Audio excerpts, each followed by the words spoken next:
अस्सलाम वालेकुम नाज़रीन, क्या हाल है। मैं उम्मीद करता हूँ हम लोग खैर आफियत से होंगे। आप लोगों की आफियत खैर ही मतलूब है। नाज़रीन, मैं आपका host summer Gondal, food scientist and nutritionist. नाज़रीन, आज आपको क्या बताना है। नाज़रीन, आज आपको कुछ ऐसी बातें बताऊंगा जिससे आप अपने आप को, अपने बच्चों को और अपने घर वालों को हार्ट अटैक जैसी मूजी मर्ज से महफूज रख सकते हैं। और नाज़रीन, ये जो गाइडलाइंस हैं ये किसकी तरफ से हैं? ये अमेरिकन हार्ट एसोसिएशन की तरफ से हैं, जो मैं आपको आसान अल्फाज में समझाऊंगा कि किस तरीके से हम हार्ट अटैक से बच सकते हैं। नाज़रीन, हार्ट अटैक होता क्या है? नाज़रीन, हार्ट अटैक ये होता है कि जो ब्लड सप्लाई हमारे दिल को जा रही है वो कम हो जाती है, बहुत ज़्यादा कम हो जाती है या रुक जाती है। और किस वजह से रुकती है कि वो जो आर्टरीज हैं उनके अंदर, ये कोरोनरी जो आर्टरी है उसके आगे कोई ब्लॉकेज आ जाती है, जिससे खून जो है वो दिल तक नहीं पहुंच पाता। तो नाज़रीन, सबसे पहली वजह और जो सबसे बड़ी वजह है हार्ट अटैक की, वो क्या है नाज़रीन? वो है स्मोकिंग। मैं आपको कुछ और चीज़ें भी बताऊंगा कि हमें ये चीज़ें खानी चाहिए और ये नहीं खानी चाहिए। जो नाज़रीन सबसे पहली वजह आ जाती है वो है जी स्मोकिंग नहीं करनी, यानी कि तंबाकू नोशी, सिगरेट से, हुक्के से हमने आपको बचाना है। ना सिर्फ हुक्के से, जो आजकल इलेक्ट्रॉनिक सिगरेट्स आ गई हैं उनसे भी अपने आप को बचाना है। जो शीशा है उससे भी अपने आप को बचाना है। वो क्यों? नाज़रीन, जो स्मोकिंग है ये क्या करता है कि जो आर्टरीज हैं उन्हें क्या कर देता है कि उन्हें टाइट कर देता है, यानी कि तंग कर देता है। उससे क्या होगा? उससे क्या होता है कि ब्लड की सप्लाई जो है वो डिफिकल्ट हो जाती है, ब्लड की सप्लाई मुश्किल होना शुरू हो जाती है। उससे क्या होता है कि ब्लड प्रेशर आपका हाई होना शुरू हो जाता है। और जो ज्यादा ब्लड प्रेशर हाई होता है तो उसके क्या इफेक्ट आते हैं? एट द एंड वो आपको हार्ट अटैक तक ले जाता है।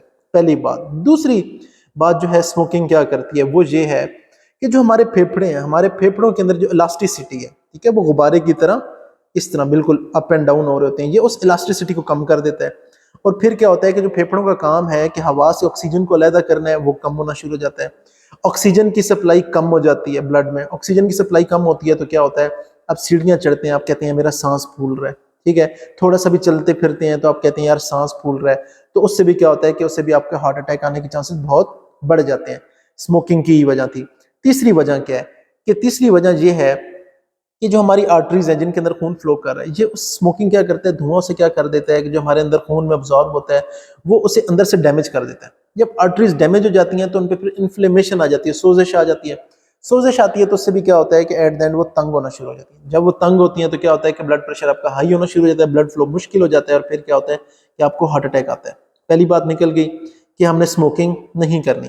नाज़रीन, दूसरे नंबर पे जो बात आ जाती है वो बहुत अहम है लेकिन लोग उसे सीरियस नहीं लेते। वो क्या है कि आपने रिफाइंड शुगर, यानी कि टेबल शुगर, जो हम घर में चीनी यूज करते हैं उसे अवॉइड करना है। और जो मैदा यूज करते हैं यानी कि सफेद आटा यूज करते हैं, हमने इन दोनों चीजों को अवॉइड करना है। अब वो कैसे? नाज़रीन, ये ना बिल्कुल प्योर कार्बोहाइड्रेट्स हैं। प्योर कार्बोहाइड्रेट्स क्या है कि जैसे ही आप खाएंगे आपको फौरन एनर्जी मिलेगी, आपकी जो ग्लूकोज स्पाइक है वो बहुत ऊपर जाएगी। फिर क्या होता है, ये जो एक्सेस एनर्जी है वो क्या होता है कि हमारी बॉडी क्या करती है, उसे फैट की फॉर्म में, चर्बी की फॉर्म में स्टोर करती है। जब ये चर्बी की फॉर्म में स्टोर करती है तो क्या होता है कि ना सिर्फ ये हमारे पेट पे इकट्ठी हो रही होती है, हमारी थाइज पे इकट्ठी हो रही होती है, बल्कि ये हमारी आर्टरीज में भी इकट्ठी होना शुरू हो जाती है। अब देखें, ये अगर आर्टरी थी, इसके दरमियान में यहाँ कुछ इकट्ठा हो जाएगा तो क्या होगा कि ऊपर ब्लड फ्लो की जगह कम रह जाएगी। तो ब्लड फ्लो की जब जगह कम रह जाती है तो फिर क्या होता है कि आपका ब्लड प्रेशर हाई रहता है और फिर क्या होता है कि ब्लड की अगर सप्लाई हार्ट को नहीं होगी तो ऑफ कोर्स आपको हार्ट अटैक आएगा। नाज़रीन, मैं उम्मीद करता हूँ कि ये चीज़ तो आपको क्लियर हो गई होगी कि ये क्या करता है कि चीनी एक तो आपका वेट इंक्रीज करती है और दूसरा क्या करती है कि वो जो ब्लॉकेज बनाती है उसकी वजह से क्या ब्लड सप्लाई आपकी डिस्टर्ब हो जाती है। नाज़रीन, तीसरे नंबर पे आ जाता है नमक। नमक क्या है? नाज़रीन, नमक जितना कम यूज करेंगे इतना बेहतर है। क्यों? नमक होता है NaCl, सोडियम क्लोराइड। सोडियम की ये कैपेसिटी है कि वो क्या करता है कि वो अपने साथ पानी को इकट्ठा कर लेता है, ठीक है। अब ये क्या होता है कि जितना नमक आप ज्यादा खाएंगे आपकी बॉडी इतना ज्यादा पानी को स्टोर करेगी। जितना पानी को वो ज्यादा स्टोर करेगी, ब्लड का वॉल्यूम इतना ज्यादा होगा, यानी कि खून आपकी अंदर बॉडी में जिस्म में ज्यादा खून होगा। जितना ज्यादा खून होता है तो क्या होता है कि ब्लड प्रेशर इतना इंक्रीज होता है। और फिर जितना ब्लड प्रेशर इंक्रीज होता है इतनी ही आपके हार्ट अटैक के चांसेस बढ़ना शुरू हो जाते हैं। इसलिए डॉक्टर कहते हैं कि अगर आपने ब्लड प्रेशर को डाउन करना है तो नमक कम खाना है। कितना नमक आप खा सकते हैं नाज़रीन? 1 किलो में 1000 ग्राम होते हैं, तो maximum maximum American heart association कहती है कि आपने 1.5 ग्राम से ज्यादा नमक नहीं लेना। नाज़रीन, फिर आ जाता है फल और सब्जियां। कौन सी फल और सब्जियां ले सकते हैं? आपको जो दिल करता है फल और सब्जियां लें, लेकिन आपने यहाँ ख्याल क्या रखना है कि फलों को और सब्जियों को खास तौर पे आपने कोशिश करना है कि आपने छिलके के समेत लेना है, छील के नहीं लेना। क्यों? इसमें फाइबर होता है। तो फाइबर क्या करता है नाज़रीन, फाइबर ये करता है कि वो कोलेस्ट्रॉल को अपने साथ बाइंड कर लेता है और आपकी आंतों से अब्जॉर्ब नहीं होने देता। तो क्या होता है कि आपका कोलेस्ट्रॉल लेवल डाउन रहता है। जितना आपका कोलेस्ट्रॉल लेवल डाउन रहेगा, आप इतना ही हार्ट अटैक से बचे रहेंगे। अब आ जाता है नाज़रीन कि आपने क्या करना है कि मैदे की जगह आपने क्या करना है, होल व्हीट फ्लोर यानी कि जो आटा छना हुआ नहीं है, जिसके अंदर फाइबर है, वो यूज करना है।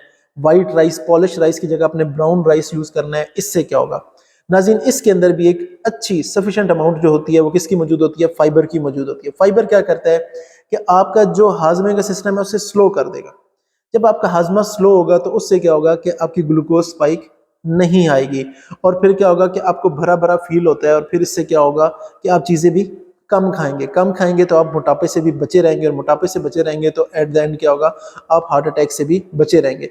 Last but not the least आपने क्या करना है कि अपने फिजिकल एक्टिविटी बढ़ानी है।